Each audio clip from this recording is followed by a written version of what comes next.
আপনি একটা মনের মতো বাড়ি তৈরি করতে চাইছেন, কিন্তু আপনার কাছে যে স্পেস বা ফ্রন্টের যে জায়গা সেটা খুব কম আছে।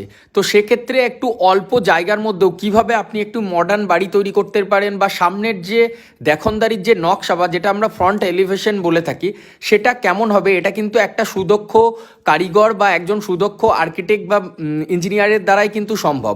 তো সবসময় আপনার যা এরিয়া থাকবে সেই এরিয়ার প্রথম মাপজোক ঠিক করার পর একজন সুদক্ষ আর্কিটেক্ট বা একজন ভালো রাজমিস্ত্রি, যেনারা এই ফিল্ডে অনেক দিন ধরে অভিজ্ঞ আছেন, ওনাদের সাথে আপনারা একটু কথা বলতে পারেন।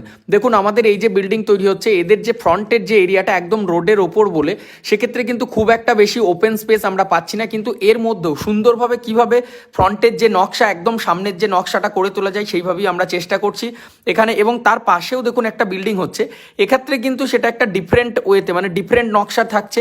এই যে বিল্ডিংয়ের ক্ষেত্রে দেখুন অন্য ধরনের নকশা, বাট আমাদের এই যে পাশের বিল্ডিংটা, এটা অন্য নকশার ওপর তৈরি হচ্ছে, আর আমাদেরটা কিন্তু দেখুন মডার্ন হাউস ডিজাইনের উপর তৈরি করা হচ্ছে।